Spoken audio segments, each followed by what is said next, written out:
Terry, it seems so obvious, at least to me,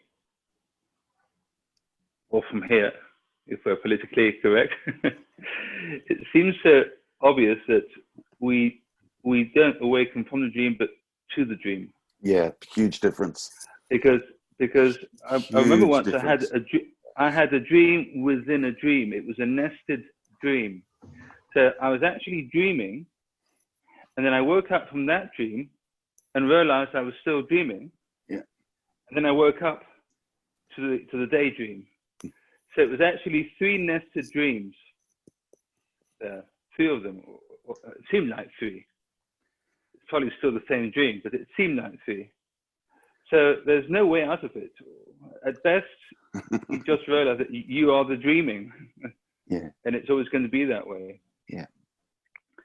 And I think there's an assumption. I think most people on the spiritual path have the assumption that at some point they will get out of this dream. I think it happens in most cases. It did happen here. Yeah. Look, you won't get out of it because it's needed.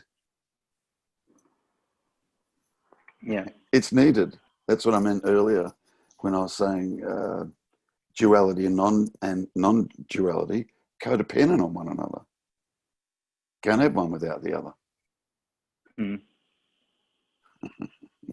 And it's not really a problem when you recognise that it's a dream. It's just, it's okay. Yeah. It's totally cool.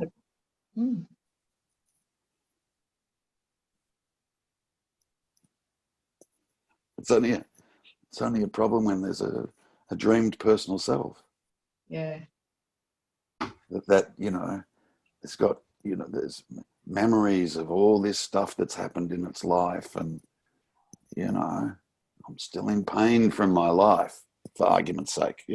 Yeah, and constantly on guard, defending the parent self, and or on some spiritual path to better thyself, or to come to accept thyself in the world and others, and so on. And I don't want to sound like I'm knocking that, because there is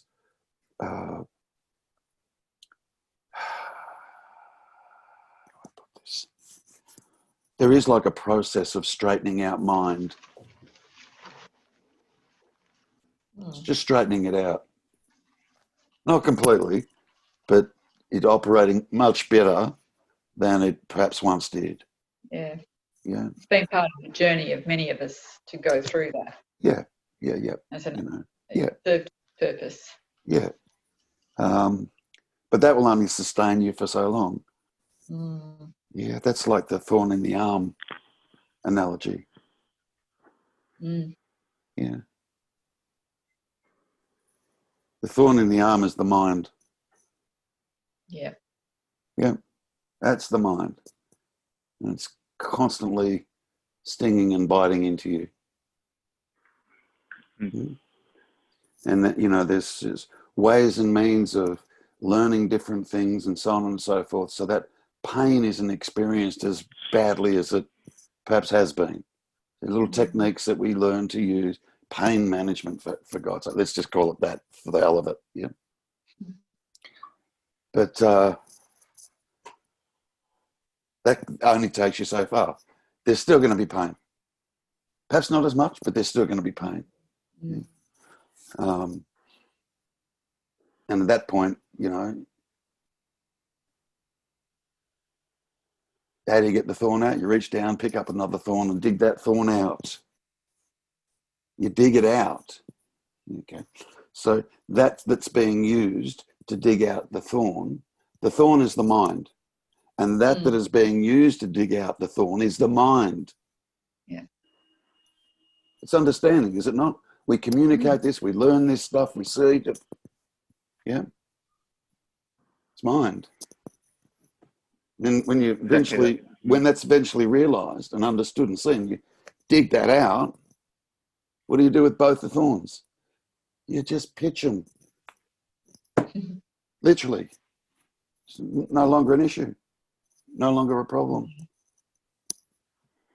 Yeah. And then you let the show go on. Yeah. The show goes on. You're not doing it. Yeah. There's no longer a dependence on either thorn. Yeah. Yeah.